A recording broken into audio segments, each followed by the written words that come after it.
Badrah ketahuyan tuis latah. Semoga pikiran yang baik datang dari segala penjuru. Umat sedharma yang berbahagia, perkenalkan saya Niwayan Winnie Widarini.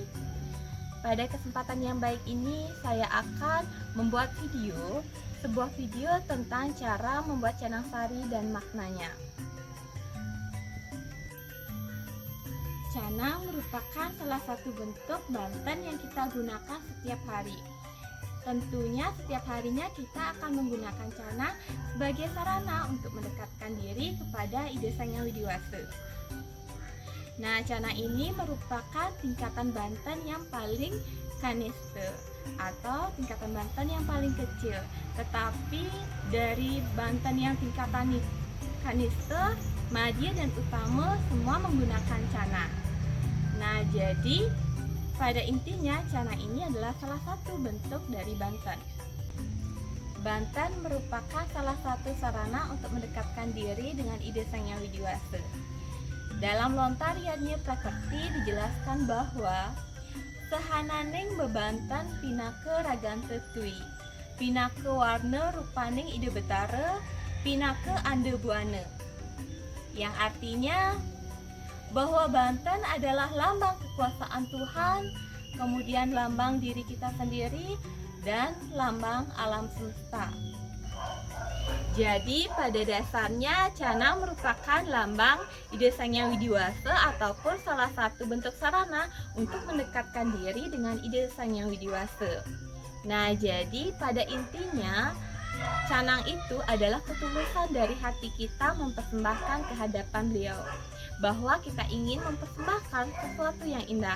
Jadi ketika kita menginginkan atau memohon sesuatu keindahan kepada Tuhan, hendaknya kita selalu mempersembahkan sesuatu yang indah. Salah satunya yaitu dalam bentuk canang sari. Canang disebut dengan canang karena di dalam canang itu ada canang. Jadi pada zaman dulu bahwa canang itu yang dimaksud dengan canang adalah sirih. Nah, dalam tradisi zaman dulu, sirih itu sangat dihormati. Jadi sirih itu merupakan lambang dari penghormatan. Nah, pada tradisi zaman dulu, memakan sirih itu adalah tradisi yang sangat dihormati. Ketika ada seorang tamu yang terhormat datang ke rumah kita, maka akan disuguhkan sirih.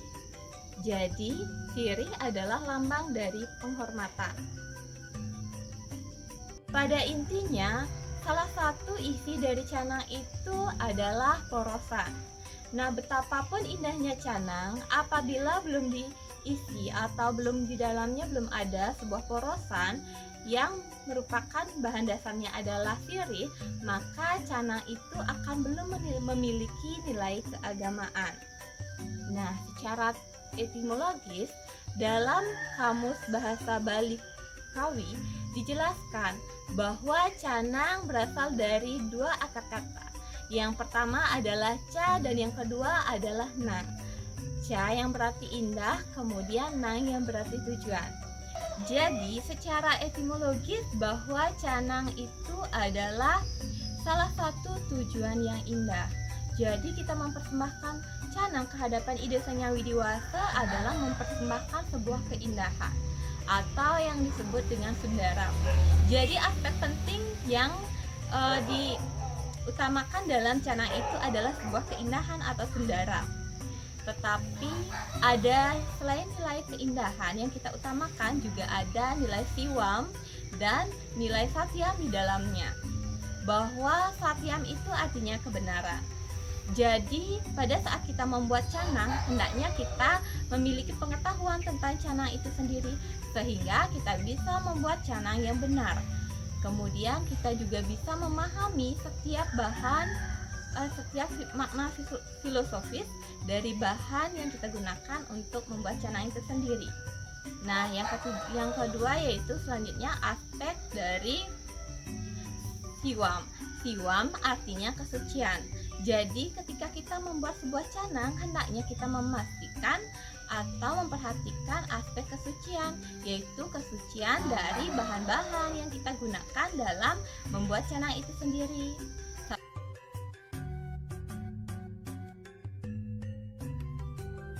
Adapun bahan bahan yang digunakan dalam membuat canang yaitu pertama yaitu ada janur, kemudian yang kedua yaitu ada daun pisang, ada daun sirih, ada semat atau potongan bambu yang kecil, kemudian ada pinang, pamor atau kapur, kemudian daun pandan harum, dan tentunya ada bunga berbagai macam yang kita gunakan untuk menata atau mentanding canang sari tersebut.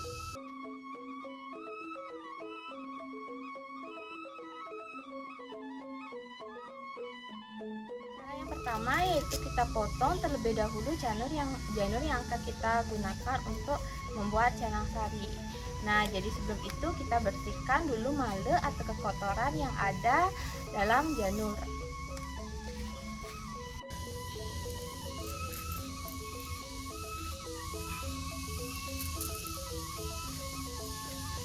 Kemudian kita potong-potong janurnya setengah untuk membentuk persegi.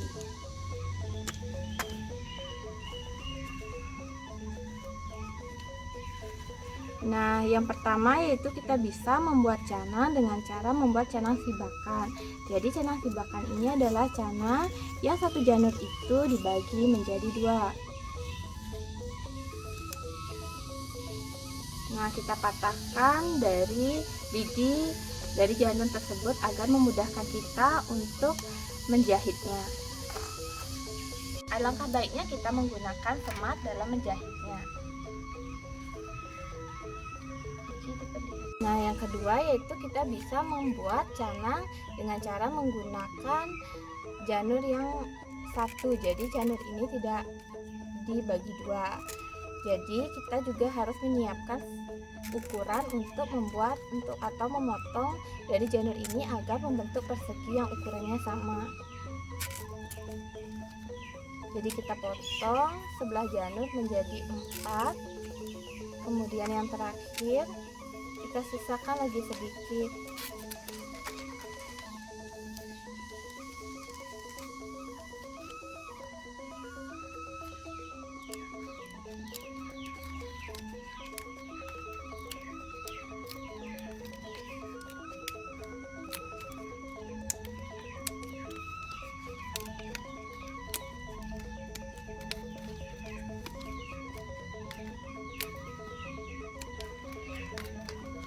Ini adalah sebuah bentuk dari canang.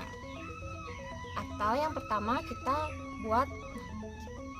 Adapun yang kita pertama buat adalah ceper. Nah, jadi setelah janur dibuat menjadi persegi 4, selanjutnya di atasnya akan kita isi alas yang dibuat oleh potongan janur atau dibuat dengan potongan janur. Nah, seperti ini.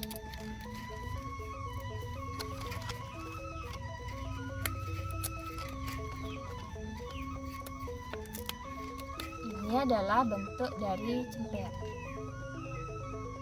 Selain menggunakan alas dari janur, pada ceper juga kita bisa gunakan alas dari daun pisang yang dibentuk dengan segi 4, kemudian dijarit di ujung-ujungnya.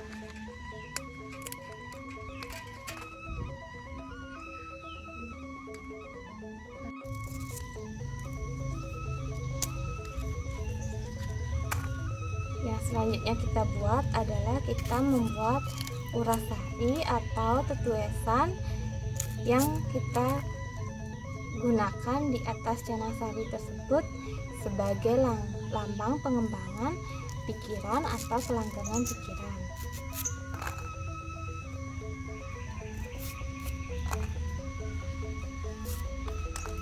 Jadi pembuatan tetuesan atau reringgitan ini dibuat sesuai dengan keinginan dari yang membuat canang sari tersebut. Nah, ini adalah bentuk seni atau kreasi dari masing-masing orang. Nah, tentu tetuesan ini atau reringgitan antara orang yang satu dan yang lainnya akan berbeda. Namun pada intinya ini adalah sama, yaitu sebagai bentuk kelanggengan dari pikiran orang yang membuat canang tersebut.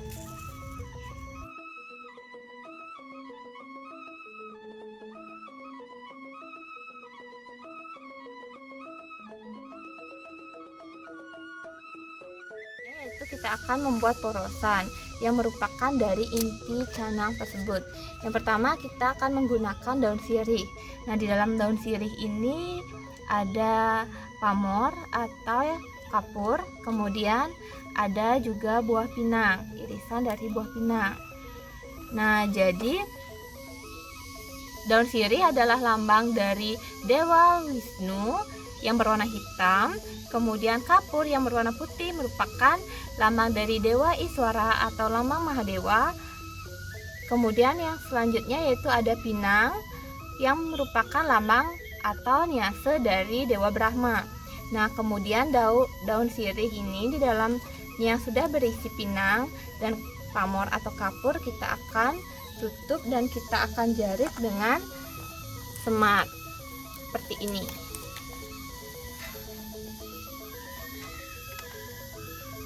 Harum atau kembang rampi yang kita gunakan kita buat dari daun pandan. Nah, kita gunakan daun pandan yang segar, kemudian kita iris kecil-kecil agar bisa kita gunakan di atas dari canang sari tersebut.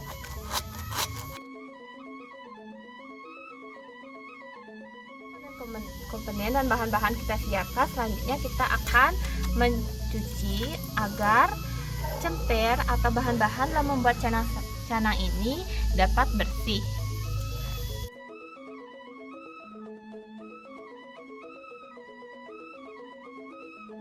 Selanjutnya kita akan menanding canang sari atau menata canang yang akan kita buat. Yang pertama yang disediakan adalah ceper yang telah dibuat. Ceper merupakan lambang dari Angga Sarire, yaitu yang pertama ada Panci Mahabute, Panci Tanmatra, Panci Budi Indriya atau Panci Karmendriya.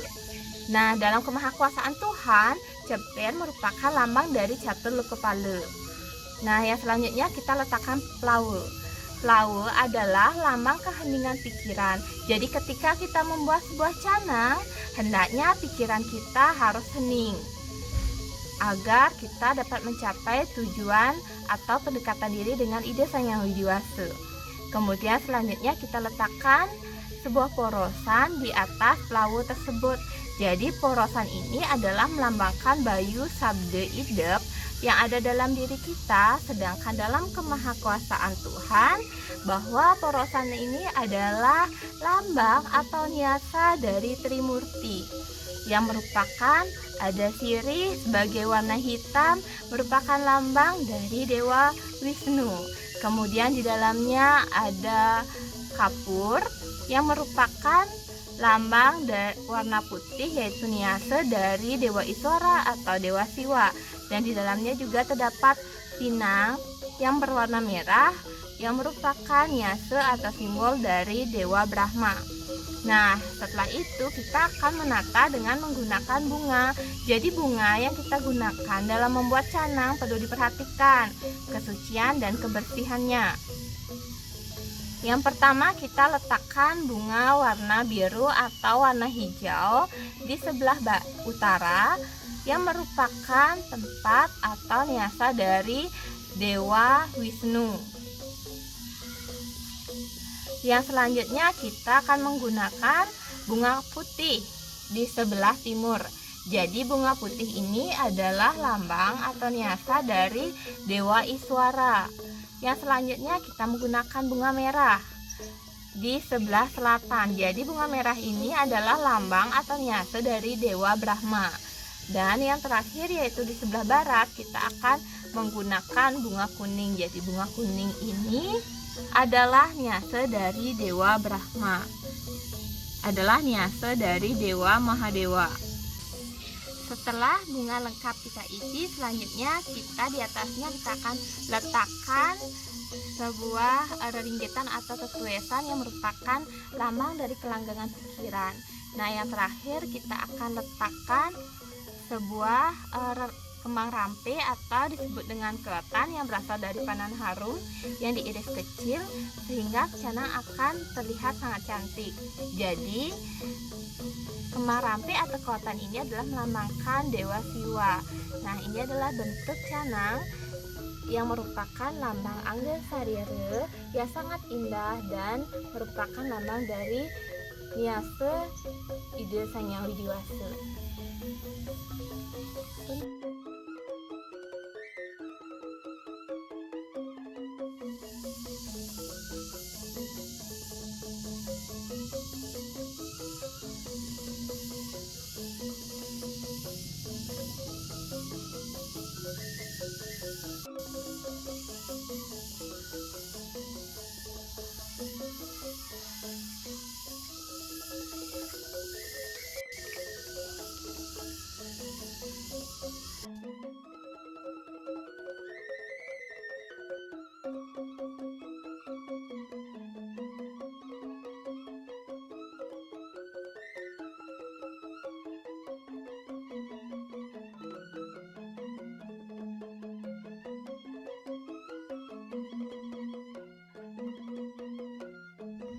Nah, pada intinya setiap daerah di Bali juga akan memiliki perbedaan-perbedaan tentang cara membuat canang.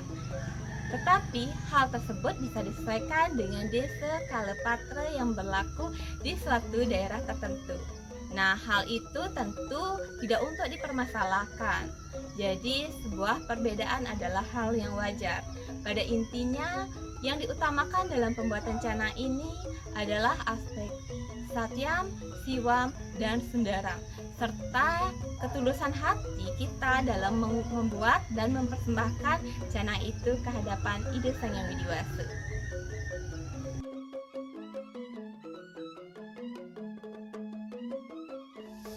Demikian video yang dapat saya sampaikan.